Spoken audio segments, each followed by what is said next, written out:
Hey guys, welcome back to Movie Club. This week we're looking at Sicario 2 Electric Boogaloo. Close enough.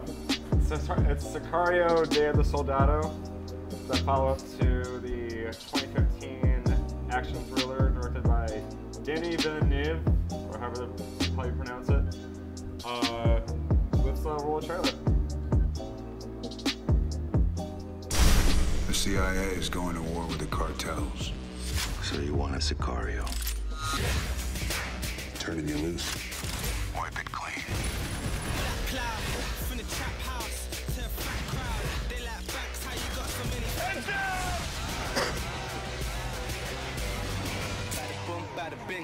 It's a nice day for a drive, huh? Sicario. Action, excitement, explosions, gunfire. The movie has very little of all of that. But it does have Josh Brolin and Benicio Del Toro. Because we haven't seen enough of them this year. We haven't. I miss them already. I miss them most of the time. But they're coming back from this the first one. The one major piece that's missing, besides its director and previous cinematographer and musical composer, may he rest in peace, is Emily Blunt, who was an amazing part of the first movie. Here's where Movie Club got interesting this week. I had seen this movie, but I had not. A couple of us had not. So I hadn't even heard of the first one. Really? No. It didn't make that big of a splash. Enough for me to even know about it. So when you heard we were seeing Sicario 2, like, what did you think it was going to be? Well, I saw the trailer and I've seen the advertisements posted all over New York. Yeah. And they all have that big dumb Ed Hardy skull with like the characters superimposed on it. Yeah. And so I just assumed it was going to be bad. Yeah. And I was pleasantly totally right. Just 100%. You ever hate it when you're right? Yeah, all the time. Oh, okay. I want you to still, so let's play the Chipotle clip of the excitement before the movie. Getting ready for Movie Club. Chipotle. Yeah. We ate. Boom. Getting ready for Movie Club. Chipotle. Yeah. We ate. I don't know how to film in horizontal mode. Yeah, you use that like the way my grandpa tried to use Facebook when he was still alive. To be fair, Justice League did start with a vertical shot of CGI mustache Superman. So like, who's really wrong? Who's really wrong? Is it me? And also Warner Brothers Studios? I think not. Maybe it's your skills are just tainted by the travesty that is the Justice League franchise. You're just ruined from using basic motor functions. Yeah, so that was us at Chipotle, I believe. And then you guys all know I get a Slurpee with my movie, but our new buddy Max, he gets his own thing. What thing is that? Oh, setup. Mystery. Yeah. This is my thing when I go to the movies. I get a cherry Coke. I paid an extra 50 cents for the medium, and I am going to die. See how much joy and life was in our eyes before the movie started rolling? Yeah. And I did die, too. Yeah, we all died. We died in the theater. Paramedics had to come in, resurrect each of us, and then we had to keep watching the movie. Well, let's get into why we felt the way we felt. I mean, I liked the very first Sicario a lot.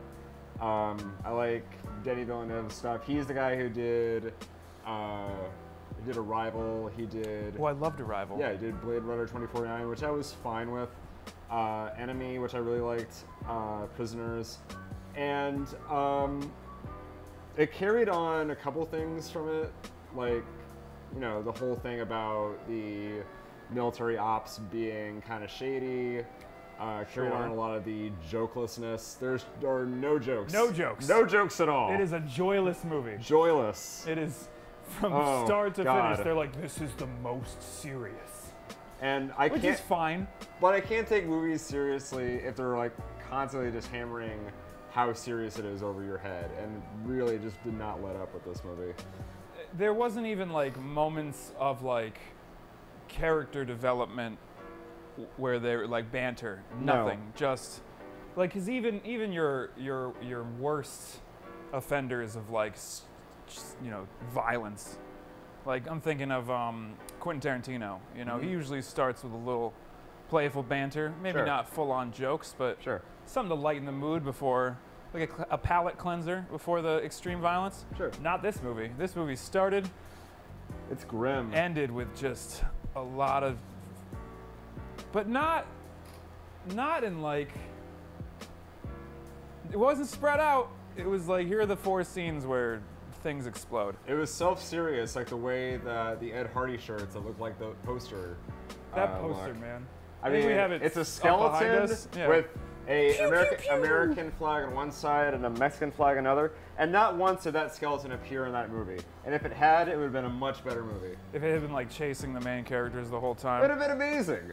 I mean, I would have liked to see the movie through that skeleton's eyes, because we didn't have Emily Blunt's character sort of being like, oh, we're not doing the right thing. This is awful. And, you know, the skeleton being the real sort of what...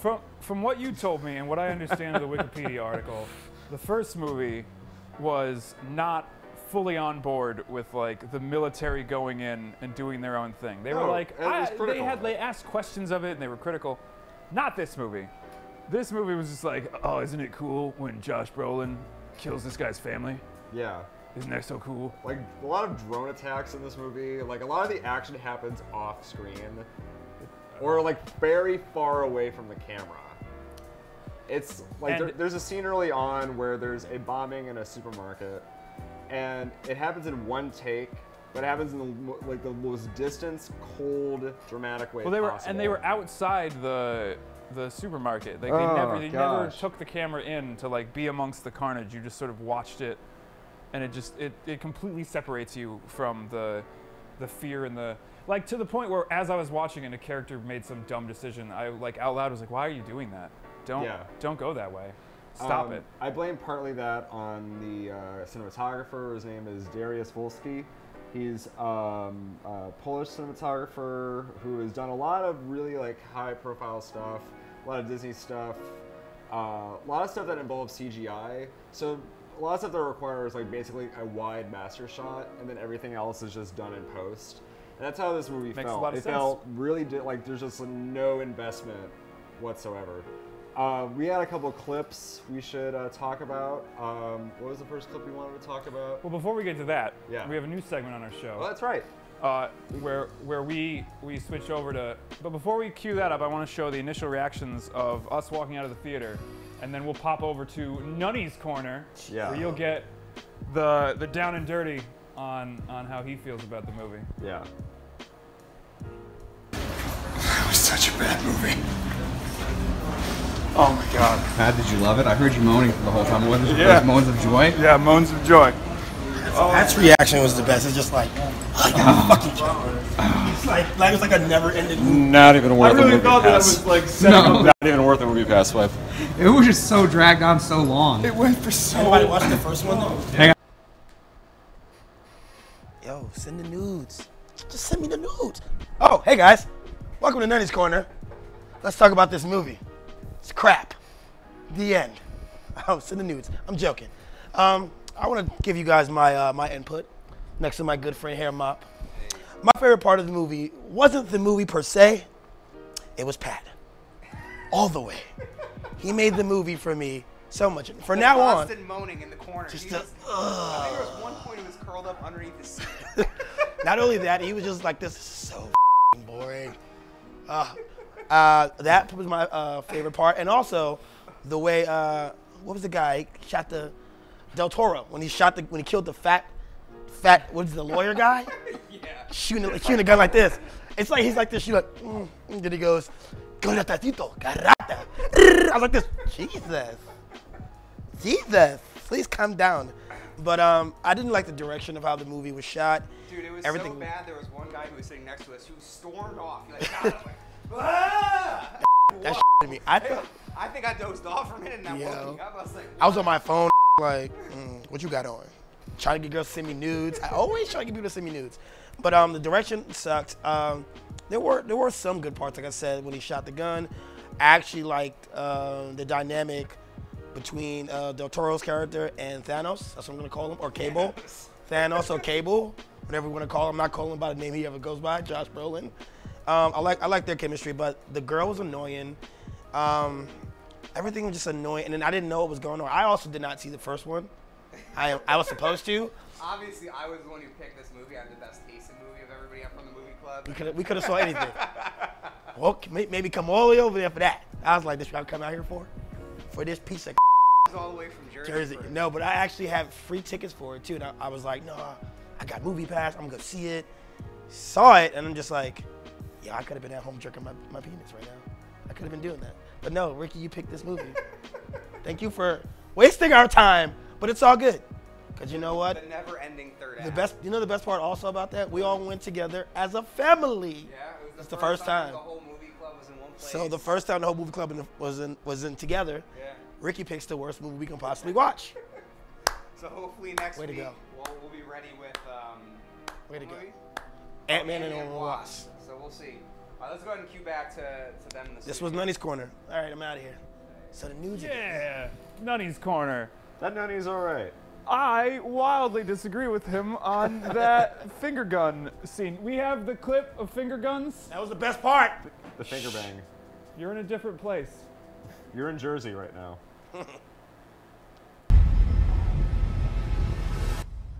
Adios.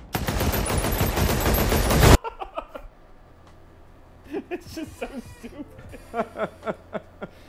It was this whole movie, all the action scenes, maybe 15 seconds long. Like, and I get what they're going for. They're going for this like military efficiency, and they're this like crack team of special forces soldiers, and they go in and they move quick. But a good action scene that does not make. Yeah, it was like I take it back when I said that there were no jokes in this movie. So the decision to like make like the guy who was running away just like, you know, a Russian nesting doll, like just on legs and just like sort of like pushed out of the car and then just falling over was really just like an unintentionally funny moment because it's played so seriously. And is that even possible to? Is it even possible to shoot a gun like that? Do you know? Have you ever shot a gun like that? No, because I'm not. But like you can, like it does. You can like do that, and it'll fire finger faster. Bang it and then it will. But it's like it was meant to look badass, and it did not come across that way to me. Evidently, Nunny thought it was cool. Yeah. So like maybe that's just me. And his eyes got way too wide as he did it too. He was just like, ugh, I like this. I'm shooting all the CGI bullets. Do you have another clip? I have, so I had a particular problem. You know that I was in the military before, so whenever there's military equipment on the screen, I tend to be a little more judgmental. And there was a scene where Thanos is like, we need to go into Mexico with armor. And then, can you cue the Humvees? Sponsor us, huh?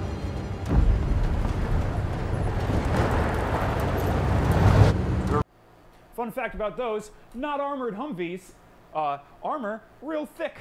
Those, not so much. That's like, and I know why they had those, because there's so many of those sitting around on military lots around the country. So they were like, oh, we've only got a budget of $35 million. We're not gonna get, you know, $4 million up armored Humvees. Let's just get these, and people won't know, but I knew.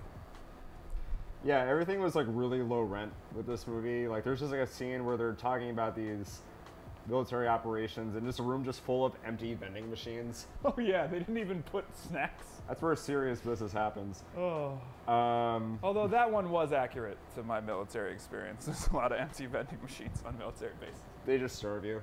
They do. Okay. So anyway, the reason that these Humvees annoyed me so much is because later on in the movie they get ambushed like by I think the police department that they were with was like paid off by the bad guy mobster, maybe. Sure. It was unclear. Do we have the ambush clip? I started laughing out loud in the theater when this began. Anything! Oh, down, down!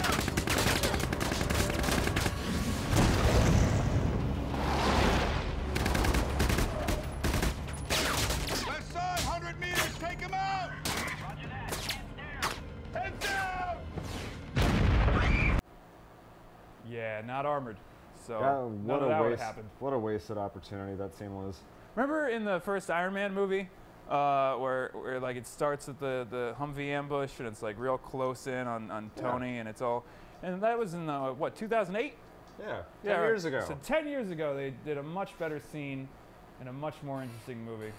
The 10th anniversary of Iron Man, and they just whizzed all over that. This one was all about the little girl and like how scared she was. Yeah, that's a weird tie-in to last week's episode. Is that the coolest thing about this movie was the stuff with the kids, and it's really poorly developed. Oh yeah, I forgot about Tattoo Kid. Yeah. We don't have a clip of this kid, but throughout the movie, like, so there's like two plots going on. There's Thanos and Cable, and the little girl from Transformers: The Last Night. Yeah. They're doing a thing, and then every so often it cuts to this like young Mexican boy living in Texas who has a passport to go like across the border. Right. And you keep thinking like, oh, this is gonna tie in, and it finally does. We're gonna spoil some stuff now, and by spoil I mean we're gonna talk about. Don't go see it. So at the end of the movie, Benicio Del Toro is laying on the ground. He's got like a hood on, and the bad gangster man's like, shoot this guy, and the kid comes over and he shoots him in the face. And then they're leaving, and he's in a truck, and he decides to get out of the truck. Yeah. For no reason. He just does. Yeah. And then at the end of the movie, Benicio Del Toro, he doesn't die. Somehow so like of course been he doesn't bleeding die. in a hole from his head. Well, his mouth. He got shot through the cheek. So that's how he like survived. Oh my gosh. Did you not catch that?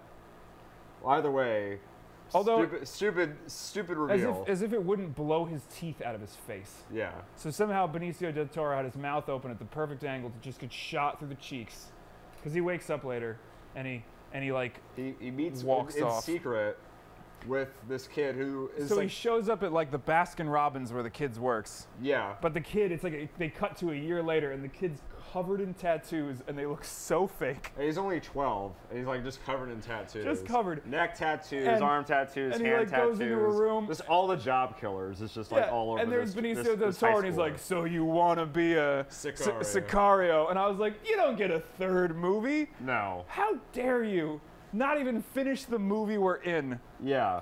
And try, Because like the first movie didn't end like that. It ended like with this really sort of abstract scene where like the kids are playing ball and then there's like gunshots you hear and everyone stops and kind of like looks around and like, all right, let's just resume. And then it just like kind of ends on that. There was no opening to a franchise, but that movie was made for like, I think 30 million. It was made for 30 million. It made 85 million worldwide, only 46 domestic, but that's typical for a movie like that. So of course they had to make a sequel. Although the original one was produced by Lionsgate. Yeah. And this one was produced by Sony, which is why it's hot garbage. Hot garbage for a hot day, which we went on. Every shot, every single shot lingered so much longer than it needed to. It was just so many establishing shots of the Mexican countryside. And you know why they did it? Because they didn't have that many locations to go to. So they had to pad out the runtime. Which is a lot of dead space. There's so much dead space on screen for this movie. It's just like, you've seen TV shows that are shot better with actual locations better than this movie. It reminded me a little bit of Breaking Bad if Breaking Bad was a terrible show. Yes. Like, remember all the desert scenes where they'd like have him out there and he'd be freaking out, but they'd like cut it back to interesting stuff. So imagine just the desert scenes, but they're not doing something cool like being a science teacher making meth. It's just angry Thanos chasing down. So halfway through the movie, like, it's hard to talk about the plot of this movie because it's not really a lot going on. It doesn't really matter. I mean, the only cool parts are the fact that there is, what was her name? Isabel? Girl from Transformers. Isabella Moner was fake kidnapped by Benicio.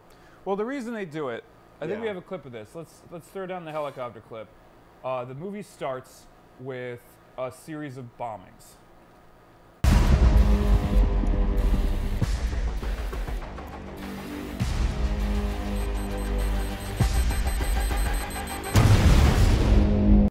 Boom. And then they blow up a supermarket. So the government's like, Mexico is terrorists now. So now we can go all Al-Qaeda on them. so they have Thanos is going to go to Mexico and treat them like they treated the Taliban. And they're going to enrage the cartels to fight amongst themselves. Also, weird timing for that right now. Yeah, very weird timing. Or maybe intentional on their part. Either way, ew. But the beginning definitely had the feel of like border security porn. Or just like, gosh. God, look at the look at these helicopters and all these guns, and our border's so safe.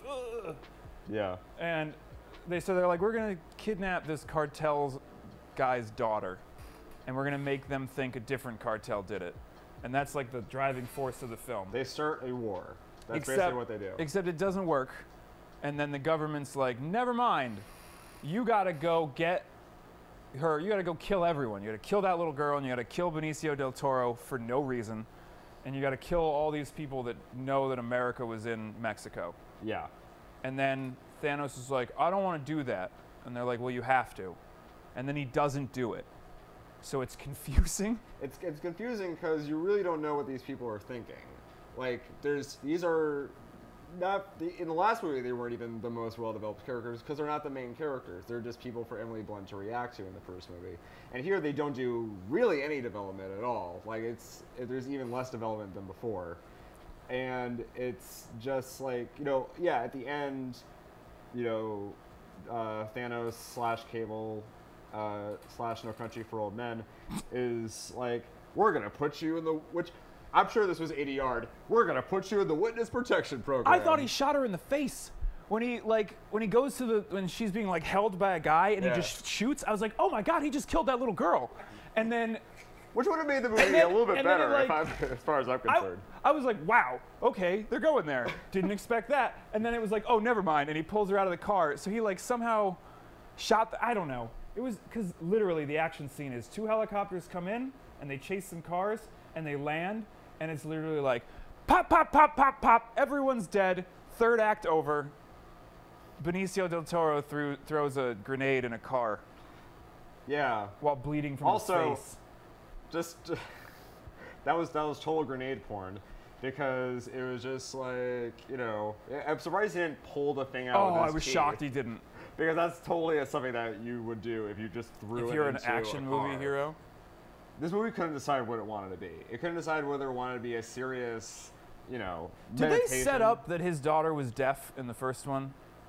I don't remember. Because he just knows sign language in this one. Yeah. Whole really overlong sign language sequence. For no reason. Just like, and there's like a whole subplot with this family, and they're like, oh, is the daughter deaf? And they're like, no. And it's like, cool. All I know. Why are we here? All I remember from it is just like, the daughter was. It was mentioned that the daughter, along with the rest of his family, was killed in the first one.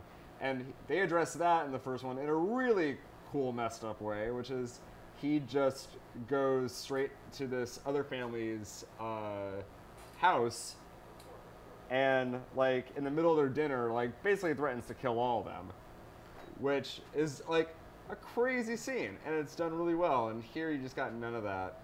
Nope, just finger guns. And just like, oh gosh, bad lighting, really bad lighting in this movie. Like, I attribute the fact that I almost fell asleep numerous times to that, where it's just like, just lots of long takes, not well lit, nothing interesting about the way the action scenes went. The dialogue was dumb and trite. I cannot think of a thing about this movie that I enjoyed. I'll say it again. This stuff with the kids being pulled into these really messed up situations, that's interesting to me. That could have been done a lot more. Though. No, I know it, but also that's as close as I got. If they had taken that and maybe had like a message about it, but instead the kid is covered in tattoos and he's going to be in the third one that I hope they don't. So he gets his revenge, I guess, or something. I don't know. Overall, just a really overqualified cast. Even Burn Notice was in it, and he was underused. Even though I don't think he couldn't get Emily Blunt back. No, evidently she was too busy making A Quiet Place, which good for her. Catherine Keener, really great actress, but who cares? Just like just everyone's just doing something people with lesser salaries could have done. Maybe a This little bit. definitely felt like a B movie, but it was weird to see the leading men That's right. of Hollywood. Like Josh Brolin's killing it in the box office. Yeah. He's the two. I don't know where Deadpool 2 is sitting, but like He's doing well. Infinity War did quite well, He's and doing he was fine. the star of that. And he was in Guardians, and I mean, they basically took the surface elements from the first movie: action, military, terrorism, handsome men, and they just were like, oh, you'll see it on basis of that alone. We're cynical, you're idiots. Like that's kind of like what I felt like they were trying to go for with this movie. And since it's like a hard R, I don't think they could even play it on basic cable. So I'm not sure what this will end up being. I don't know. Like a stream movie. Maybe it'll end up on Netflix. Who knows? Anyway, I'm excited because next week we're gonna do a much better movie, I assume. I hope. We're gonna be seeing Ant-Man and the Wasp. I think we have a trailer. No, we don't. So we're gonna act it out. Use it. We're gonna act it out right now. I'm the Wasp and he's Ant-Man. I want to be the Wasp. Let's just go with it. All right, here we go. Quick, key the shrinking graphic. Oh, we don't have that either? Wow, all you interns are fired. All right. But hey, guys, Especially you, Abby. I hope you guys like our new setup for the movie club. But first, though, don't we have to give a rating? Oh yeah, we have to give a nonsense rating. How many Sicarios out of how many Thanos? How many Infinity Stone? How many time traveling Infinity Gauntlet stones out of? I give it 7 bags of cocaine out of 20 grenades thrown into cars. I give it 4.5 Guillermo del Toros out of 9 Josh Grobins. Was that a different? Wait, was that the right? That's the singer, That's right. right? He's in it. He's in The it. singer. Yeah, that's who you wanted to talk about. Anyway, But like, like, share, and subscribe to the video. let us know how you think of our setup. Talk about how great the Nunnies Corner is. Yeah. And What you want to see next? yeah, what movies do you want us to review? You could be old ones or more likely new ones. Yeah. Because from all of us at Much Obliged Studios, we're happy to have you. I don't think that's Aren't the we? tag. What is it then? No, it's we're called Much Obliged Studios because we're so happy to have you. That's exactly what I said. No, you said from all of us. Bye. Bye.